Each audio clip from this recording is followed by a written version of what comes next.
감사할 수밖에 없는 이유입니다.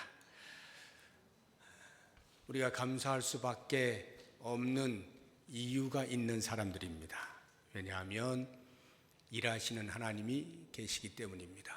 그것을 풀어서 설명해 놓은 것이 우리가 읽은 28절 말씀입니다.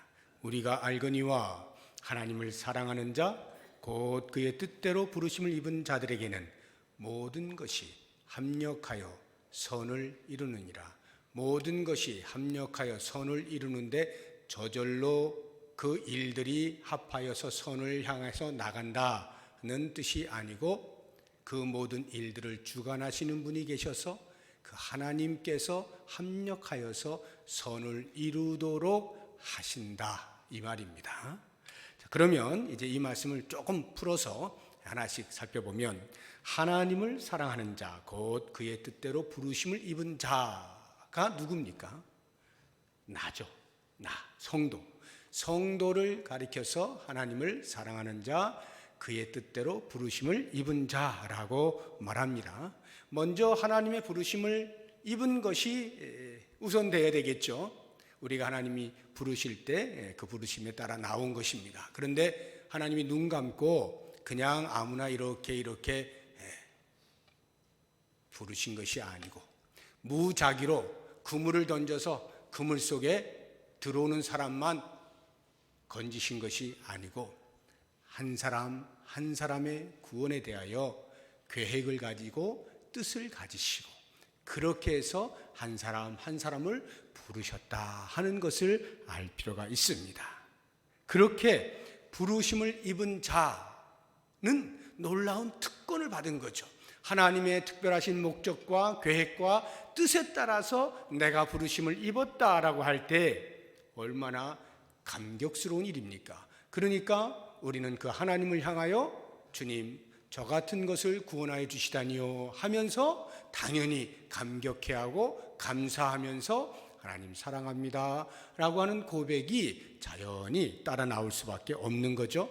그래서 그의 뜻대로 부르심을 입은 자는 당연히 하나님을 사랑하는 자가 됩니다. 이것이 성도예요. 그러면 그 성도에게 모든 것이 합력하여 선을 이룬다라고 할 때 그 선이란 무엇일까를 생각해 볼 필요가 있습니다. 우리가 자칫 이 말씀을 보면서 이렇게 이해를 하면 조금 곤란합니다. 어찌됐거나 모든 일들이 일어나서 그것이 나중에 다 이렇게 섞여서 이렇게 하다 보면 좋은 일 되는 거야. 그것을 선이라고 이해를 하시면 안 됩니다. 여기에서 모든 것이 합력하여 선을 이룬다라고 할 때 선은 인간이 갖는 궁극적이고 최종적인 구원을 말하는 거예요. 하나님께서 우리에게 구원의 은혜를 주셨잖아요. 예수 그리스도를 믿을 수 있게 하셨죠. 그래서 구원받은 자로 살아가게 하십니다. 그리고 최종적으로 마지막에 천국에 들어가서 하나님과 함께 영원히 사는 영화적 구원에 이를 때까지의 그 최종적 구원, 그것을 가리켜서 선이라고 말하는 거예요. 그러면 모든 것이 합력하여 라고 할 때 이 모든 것이 무슨 뜻이 되겠습니까?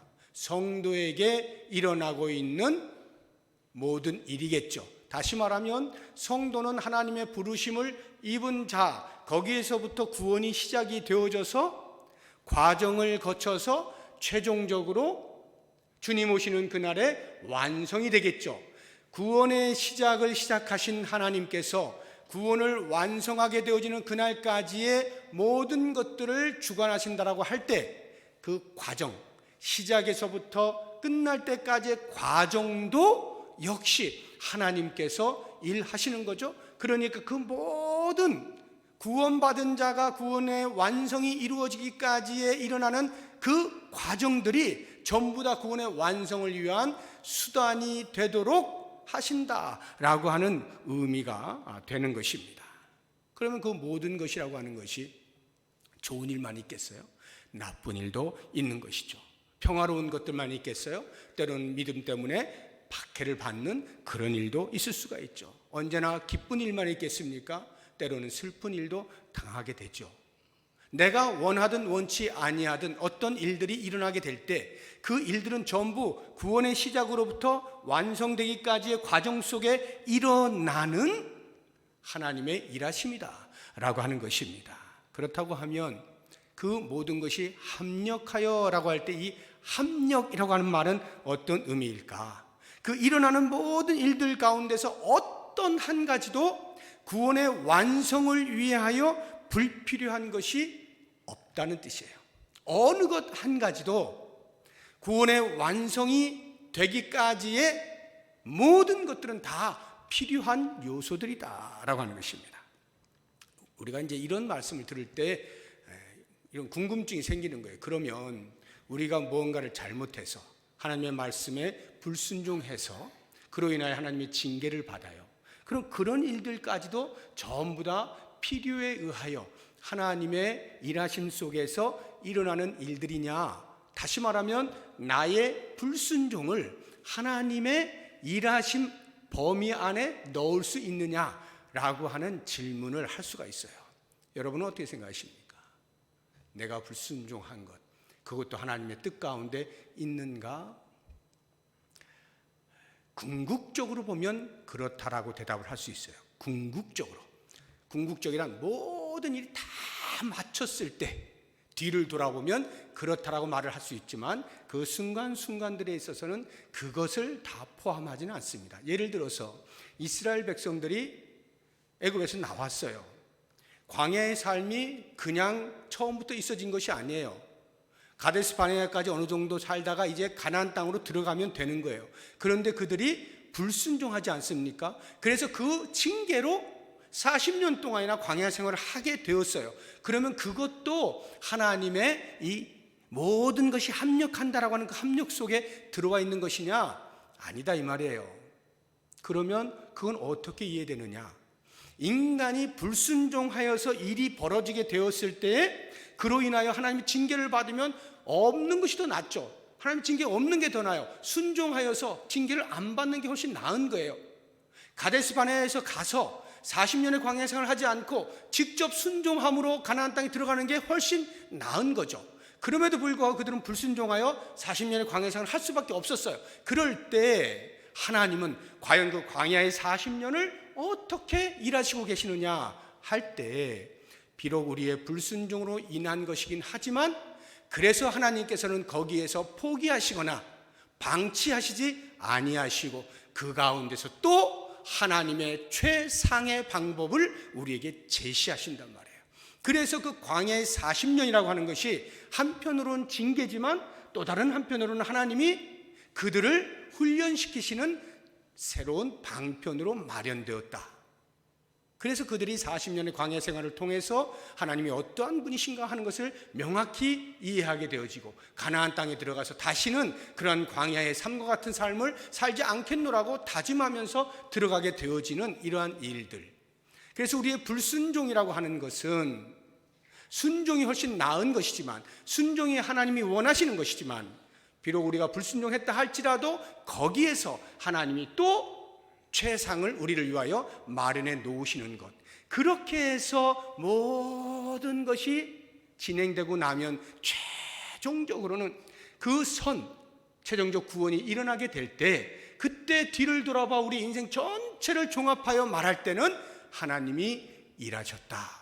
이렇게 고별하게 되는 것입니다. 그래서 우리의 최종적 구원의 완성을 위하여 우리의 구원으로부터 시작되어진 모든 일들, 어떠한 일들에도 하나님께서 개입하셔서 그 일들이 구원의 완성을 위한 과정과 수단이 되게 하시는 것. 이것을 우리는 하나님의 일하심, 조금 더 신학적 용어로 말을 하면 하나님의 섭리라고 이야기를 하는 것입니다. 이제 종합해 볼까요?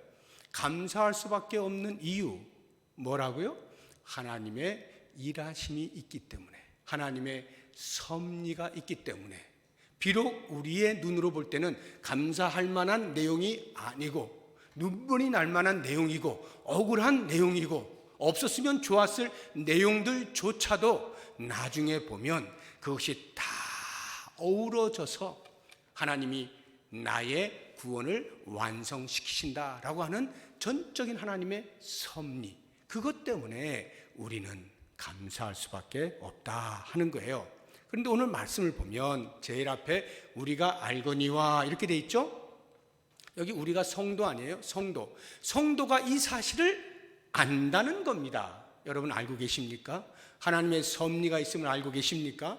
모르시는 분 안 계시죠? 우리는 다 하나님의 섭리라고 이야기를 해요. 알고 있습니다. 그러면 그 알고 있는 것에 대하여 내가 믿음으로 그것을 신뢰할 수 있어야 돼요. 알고 있는 것이 실제 내 삶 가운데서 이러저러하게 나타날 때 감사할 만한 일들이 일어나는 것에 대해서는 크게 걱정할 필요가 없죠. 당연히 감사하며 살겠죠. 그런데 그러하지 못해 보이는 상황이 닥쳤을 때 우리는 이 하나님의 섭리를 아는 그 지식을 믿음으로 변화시키는 거예요. 다시 말해서 하나님의 섭리에 대한 절대적인 신뢰를 갖는 거예요. 그러면 감사할 만하지 못한 상황조차도 우리의 눈에는 감사할 수 있게 되어진다라고 하는 말입니다. 이러한 하나님의 섭리에 대한 확실한 신뢰가 있을 때 우리는 전인격적으로 우리의 이성과 우리의 감정과 우리의 의지적으로 납득하기 어렵고 수용하기 어려운 일들, 그러한 상황들이 발생한다 할지라도 거기에 굴하지 아니하고 오히려 반대로 우리의 이성과 우리의 감정과 우리의 의지를 그 하나님의 섭리 앞에 굴복시킬 수가 있게 되어지고, 그러할 때 비로소 거기에서 우리는 흑암 가운데서도 하나님을 향하여 감사할 수 있게 되는 거예요. 자, 그러면 이제 제가 간단하게 우리 이 전인격, 즉 이성과 감정과 의지, 이것이 과연 하나님의 섭리 앞에 굴복될 수 있느냐라고 하는 것을 우리의 신앙의 선조들을 예로 들어서 간단하게 살펴보도록 하겠습니다. 먼저 우리 이성이 굴복되어지는 좋은 모범적 사례가 욥에게서 발견이 됩니다. 욥은 하루아침에 가지고 있는 모든 재산, 당시 최고의 부자였어요. 그리고 10명의 자녀를 하루아침에 다 잃어버립니다. 그 이유는 너무나 어처구니 없는 데서부터 발생해요. 하나님께서 사탄에게 자랑을 하시는 거예요. 야, 너 봤지? 돌아다니면서 욥 봤지? 대단하지 않냐? 그때에 그 사탄이 말하죠. 어찌 까닭 없이 하나님을 경외하리까? 욥이 하나님을 경외하게 되어지는 그 까닭, 그것을 없애면 분명히 하나님을 원망할걸요? 이렇게 하나님을 불지르는 거예요. 하나님께서 기분이 나쁘신 거죠. 그래? 한번 해봐. 욥이 진짜로 넘어지는 거 한번 해봐라. 그래가지고 사탄이 싹 없애버린 거 아니에요? 순식간에 사라져 버리는 것이죠. 자, 여기에서 욥은 찾아봅니다. 이렇게 저렇게 자기의 삶을 찾아봐요. 내가 무엇 때문에 이런 고난을 당하는 거지? 하나님께서 왜 나에게 이런 상상할 수 없는 이런 환난을 주시는 거지? 아무리 이성적으로 판단을 하고 찾아보려고 하지만 그 이유를 찾을 수가 없어요. 나중에 이제 욥 전체를 보시게 되면 그 친구들이 집요하게 추궁하지 않습니까? 야, 그래도 너 한번 찾아봐. 네가 분명히 죄 지은 게 있을 거야. 그러니까 하나님께서 이렇게 심판하시는 거지. 너 자꾸 너 스스로를 속이지 마 하면서 계속 추궁하는 거예요. 그렇지만 욥은 꿈쩍도 하지 않습니다. 내가 아무리 생각해봐도 내 이성적으로는 도저히 납득할 수가 없어. 나는 내 죄를 찾을 수가 없다. 욥이 교만해서 이렇게 생각하는 걸까요? 나중에는 또 그렇게도 평가가 되긴 합니다만 적어도 성경은요 그렇게 얘기하지 않습니다. 욥이 교만해서 이런 말 하는 게 아니에요. 욥은 진짜로 죄를 찾아볼 수 없을 만한 사람이었어요. 그것을 욥기 1장 1절이 우리에게 이야기를 해줍니다. 한번 자막을 통해서 같이 읽어보도록 하겠습니다. 우스 땅에 욥이라 불리는 사람이 있었는데 그 사람은 온전하고 정직하여 하나님을 경외하며 악에서 떠난 자. 이미 성경이 욥이 이런 사람이라고 증언을 하고 있는 거예요. 그러니까 한마디로 이성적 수긍이 불가한 상황에 욥이 직면하고 있는 것입니다. 이때 과연 욥이 어떻게 태도를 취하는지 이것을 보자라고 하는 것입니다. 욥은 다른 거 보지 않습니다. 여기에 하나님의 뜻이 있다. 하나님의 섭리가 있다. 하나님의 주권 앞에 내가 무엇을 말할 수 있으랴. 이렇게 고백하거든요. 1장 21절 그 유명한 말씀을 같이 한번 보도록 하겠습니다.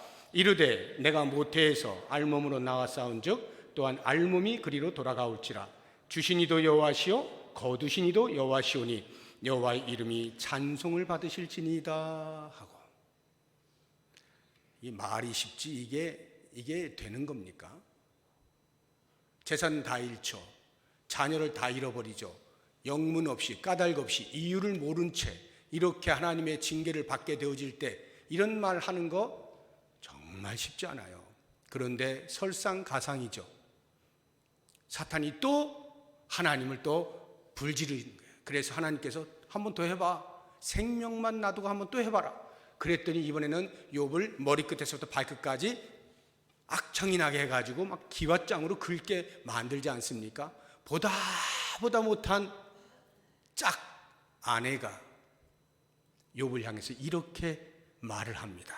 1장 2장 9절 말씀 같이 한번 보겠습니다. 그의 아내가 그에게 이르되 당신이 그래도 자기의 온전함을 굳게 지키느냐? 하나님을 욕하고 죽으라.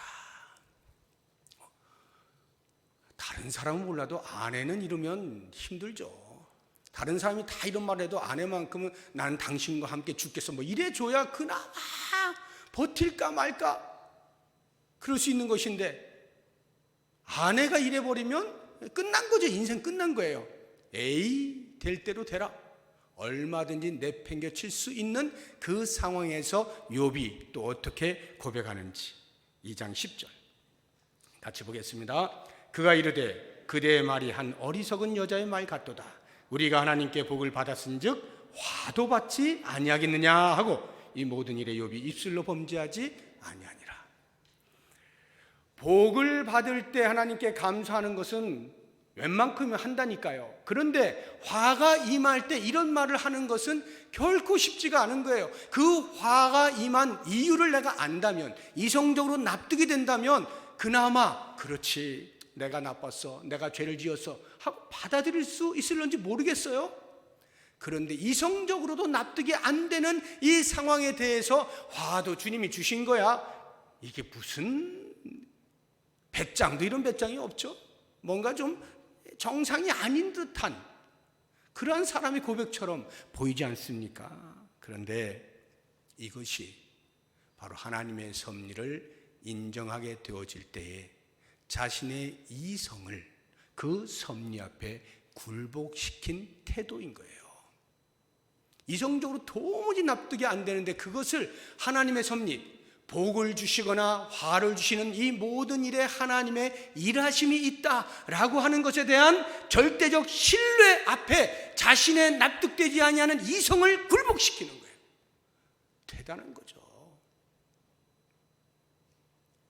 이런 사람이 하나님을 향해서 어찌 원망을 할 수가 있고 어찌 범죄할 수가 있어요. 주님이 하신 일입니다. 수긍하고 인정하고 감사하고 찬송할 수밖에 없는 이런 모습을 보지 않습니까? 감정에 있어서 좋은 모범을 보이고 있는 사람이 하박국 선지자예요. 하박국 선지자는요, 하나님께 두 가지 면에서 항의를 한 사람입니다. 첫 번째는 하나님이 택한 선민이 어떻게 저렇게 패역할 수가 있습니까? 그 패역한 당신의 백성들, 그 선민들을 왜 그냥 방치해두고 있습니까? 이게 첫 번째 항의고요. 두 번째 항의는 그래서 하나님이 징계를 내리셨어요. 바벨론이라고 하는 나라에 의해서 멸망을 당하게 만듭니다. 핍박을 받게 만듭니다. 그랬더니 이번에는 하박국 선지자가 왜 당신의 선민을 저렇게 괴롭히는 이방 민족 바벨론을 그냥 놔두십니까? 그냥 방치하십니까? 또 이번에는 이렇게 항의를 합니다. 이 항의 내용들을 한번 보겠습니다. 먼저 선민의 타락을 방치하시는 하나님, 하박국서 1장 2절 같이 보겠습니다. 여호와여, 내가 부르짖어도 주께서 듣지 아니하시니 어느 때까지 리이까? 내가 강포로 말미암아 외쳐도 주께서 구원하지 아니하시나이다. 이 강포라는 게 전부 다 선민들의 강포예요. 그래서 이 선지자가 가슴이 아파가지고 하나님 앞에 제발 우리 민족 좀 어떻게 살려주세요 이렇게 하는데 꿈쩍도 안 하신다 이 말이에요. 이것에 대해서 항의를 하고 있는 겁니다. 그 다음을 보세요. 1장 13절 말씀 같이 읽어봅니다. 주께서는 눈이 정결하심으로 악을 참아보지 못하시며 패역을 참아보지 못하시거늘 어찌하여 거짓된 자들을 방관하시며 악인이 자기보다 의로운 사람을 삼키는데도 잠잠하시나이까? 여기 앞서 이야기하고 있는 악이나 패역, 거짓된 자들, 이건 전부 바벨론을 말하는 거예요. 이러한 자들이 하나님의 택한 백성 선민들을 저렇게 괴롭히는데도 왜 가만히 계십니까? 하박국 선지자는 이러나 저러나 하나님이 일하시지 않는 것에 대해서 답답하고 그래서 할 수 있는 모든 반항을 하는 거예요. 그런데 하박국서 2장을 보면 하나님께서 차분차분하게 그 하박국 선지자에게 설명을 해 주십니다. 이건 이렇고 저건 저렇다. 이래서 내가 이렇게 하고 있는 거 저래서 이렇게 하는 거야. 쭉 설명을 해줘요. 그 설명의 내용이 하나님의 섭리에 대한 내용이에요. 하나님께서 다 생각이 있으셔서 이렇게 하고 저렇게 하고 있는 거야. 네가 눈으로 보기에는 방치하고 있는 것 같지? 아니야. 내가 뜻을 가지고 지금 이렇게 저렇게 하고 있는 거야. 설명을 합니다. 그 설명을 전부 듣게 되어진 하박국의 마음이 녹아지는 거예요. 이렇게 미련한 놈이 있나? 어떻게 하나님이 하신 일을 내가 이렇게 모를 수가 있어? 바보 같은 놈 스스로 막 자책하면서 그 하나님의 섭리 앞에 자신의 괴로움과 고통, 도대체 우리 하나님은 어디 계신 거야? 뭐 하시는 거야? 잠자시는 거야? 그 말할 수 없는 분노의 감정들, 화나는 감정들, 이런 것들을 완전히 녹여버리고 그 하나님의 섭리 앞에 전혀 새로운 고백을 하는 것을 하박국서 3장 17절 이하에서 볼 수가 있어요. 17절부터 19절까지 같이 읽어봅니다. 비록 무화과 나무가 무성하지 못하며 포도나무에 열매가 없으며 감람나무에 소출이 없으며 밭에 먹을 것이 없으며 우리의 양이 없으며 외양간에 소가 없을지라도 나는 여호와로 말미암아 즐거워하며 나의 구원의 하나님으로 말미암아 기뻐하리로다. 주 여호와는 나의 힘이시라. 나의 발을 사슴과 같게 하사 나를 나의 높은 곳으로 다니게 하시리로다. 여기까지. 이 하박국 선지자의 이러한 고백은 하나님의 섭리, 하나님의 일하심이 그 상황 가운데도 있다는 사실을 깨닫게 되었을 때에 상황 속에서 밀려오는 자신의 감정, 어찌할 수 없는 감정, 하나님을 향하여 불쾌한 감정, 원망스러운 감정 막 토로해내다가 그 하나님의 일하심을 깨닫게 되었을 때 그 감정을 하나님의 섭리 앞에 굴복시키고 새로운 감정으로 나아가지 않습니까? 비록 내 눈에 뭐가 있는 것이 전혀 보이지 않는다 할지라도 그 가운데서 여전히 구원을 향하여 일하고 계시는 그 하나님으로 인하여 내가 기뻐하겠다. 감정이 바뀌는 거예요. 자신의 감정을 하나님의 섭리 앞에 굴복시키고 있는 모습을 볼 수가 있는 것입니다. 의지의 굴복을 보여주고 있는 좋은 사례, 모범적인 우리의 신앙의 선조가 다니엘이에요. 다니엘은 오랫동안 총리를 합니다.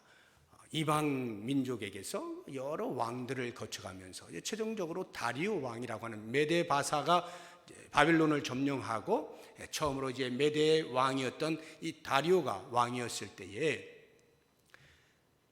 이 다니엘이 또 총리로 임명이 됩니다. 근데 그 당시 총리가 한 명이 아니에요. 여러 명인데 다른 총리들과 여러 관료들이 이 다니엘이 계속해서 고위 관직에서 왕의 신임을 받고 있는 것이 배가 아픈 거예요. 잘 하긴 하는데 이방 민족 아닙니까? 그런데 어떻게 계속해서 저렇게 높은 자리에 우리를 다스릴 수가 있어? 기분이 나쁜 거예요. 시기하는 거예요. 그래서 어떻게 하면 저 다니엘을 끌어낼 수 있을까?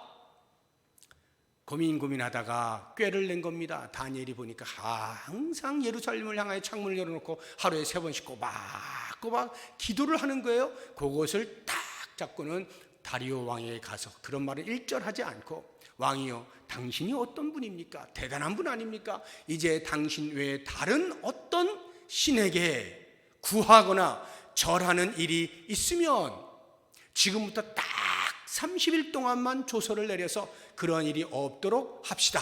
그래서 당신의 이름을 빛냅시다. 만약에 그 조서에 따라서 순종하지 아니하면 사자굴 속에 집어넣어서 일벌백계로 모든 사람들이 알게 합시다. 당신의 권위 앞에 모두가 무릎 꿇게 만듭시다. 이런 말에 왕이 현혹이 돼가지고 그래 그거 좋은 생각이야 하고는 허락을 하죠. 이제 이 사람들은 다니엘을 붙잡았다 생각한 거예요. 아니나 다를까 다니엘이 붙잡히게 되죠. 그 소식을 들었습니다. 그리고는 집에 돌아가서 평소에 하던 대로 똑같이 예루살렘을 향하여 창문을 열고 무릎을 꿇고 기도를 하는 겁니다. 자, 이게요 그렇게 간단한 이야기가 아니에요. 왜냐하면요 다니엘이 기도하는 그 평소의 삶에 있어서 아예 못하게 만들었으면 죽으면 죽으리라, 저 같아도 혹시 그랬을 것 같은 생각이 좀 듭니다. 만약에 저에게 어떤 신앙을 막아버렸어요. 그러면 제가 죽으면 죽겠다 하고 그 자리에 지켰을 것 같아요. 그런데 지금 다니엘은요 그게 아니에요. 30일만 버티면 돼. 30일만 딱 30일만 그거 안 하면 그 다음부터는 다시 할 수가 있는 거예요. 그러니 얼마든지 하나님 앞에서나 사람 앞에서나 자기 자신에게서나 타협할 만하지 않습니까? 내가 평생 안 하겠다는 게 아니고 지금까지 내가 해왔는데 지금 나라적으로 이렇게 조서를 꾸미고 있으니 뭐 긴 것도 아니고 한 달만 잠깐 보류하고 있으면 되지, 한 달만 기도하는 것 멈추면 되지, 하나님이 그거 모르실 리가 없고 하나님이 내 심정 모르실 리 없고 내 상황 내 처지 모르실 리 없으니 분명히 이해하실 거야 하고 얼마든지 타협을 볼 수 있는 거죠. 그런데 다니엘이 그걸 타협하지 않고요 30일만 버티면 되는데 그걸 안 하고 그냥 해버려요. 그렇게 하면 사자굴 속에 들어간다는 것을 뻔히 알면서요 그럴 때 다니엘이 어떻게 창문을 열고 기도하는지 다니엘서 6장 10절 말씀 같이 한번 보겠습니다. 다니엘이 이 조서에 왕의 도장이 찍힌 것을 알고도 자기 집에 돌아가서는 윗방에 올라가 예루살렘으로 향한 창문을 열고 전에 하던 대로 하루 3번씩 무릎을 꿇고 기도하며 그의 하나님께 감사하였더라. 뭐가 감사한가요? 다니엘이 지금 뭐가 감사합니까? 이거 하고 나면 불려가서 사자굴 속에 들어가서 죽게 되는데 뭐가 감사합니까? 감사할 일이 없어요. 이제 죽는 거예요. 그러니까 비장한 기도를 해야 돼. 비장한 기도. 하나님이요 지금 내가 이 기도 마치고 나면 끌려가 저는 사자의 밥이 됩니다. 제 신앙이 흔들리지 않게 저를 붙들어 주옵소서. 이 기도를 해야 되지 뭘 감사할 일이 있어. 거기에 아무런 감사할 일이 없는데도 불구하고 이 다니엘이 감사할 수 있었던 유일한 이유는 그러한 삶의 굴곡 속에서도 여전히 하나님께서 일하고 계신다 라고 하는 하나님의 섭리를 확신한 거예요. 하나님의 섭리를 신뢰한 거예요. 그러니까 죽는 것도 하나님의 뜻이라면 내가 피할 일이 없어. 아마도 그것이 나에게 유익한가 보지 라고 생각을 하게 된 거예요. 그러니까 감사할 수 있는 거예요. 그 하나님의 섭리 앞에 자신의 의지를 굴복시키는 거예요. 조금만 참으면 되는 것을 30일만 참으면 되는 것을 왜 안 합니까?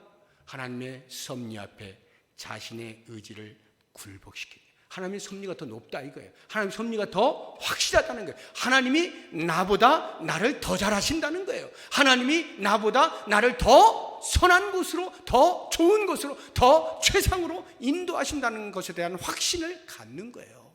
그러니까 자신의 의지를 굴복시키는 겁니다. 사랑하는 성도 여러분, 오늘 이 말씀들을 종합해 볼 때 하나님의 섭리라고 하는 것은요 우리의 마음의 창으로 보시면 됩니다. 우리가 마음의 창 너머로 세상을 바라본다라고 할 때, 마음의 창을 통하여서 상황을 판단한다라고 할 때, 하나님의 섭리라고 하는 창을 통하여 바라보게 되면 그 상황에 대한 해석이 달라지는 거예요. 그냥 바라볼 때에는 이건 나쁜 일이야, 이거는 나에게 박해로 다가오는 일이야, 이건 나에게 억울한 일이야, 이건 슬픈 일이야 라고 보여지는 그 상황이 하나님의 섭리라고 하는 창을 통하여 바라보게 되어질 때는 그것이 나에게 유익이 되어지는 것을, 그것조차도 나의 구원의 완성이라고 하는 전체 작품을 위한 수없이 많은 퍼즐들 가운데 한 조각이라고 하는 것을 인식하게 되는 거예요. 그럴 때 그 한 조각이 전체를 완성하기 위하여 꼭 필요한 것으로서 이것이 없었으면 어떡할 뻔했어 라고 하는 감사가 생겨나는 거죠. 하나님의 섭리라고 하는 창을 통하여 세상을 바라보십시오. 하나님의 섭리의 창을 통하여 상황을 해석해 보십시오. 전혀 새로운 세상, 전혀 새로운 이해가 다가오게 됩니다. 그러할 때 우리의 삶에서 끊임없는 하나님을 향한 감사의 노래가 터져 나오는 복된 삶이 되기를 주의 이름으로 부탁드립니다. 기도하겠습니다.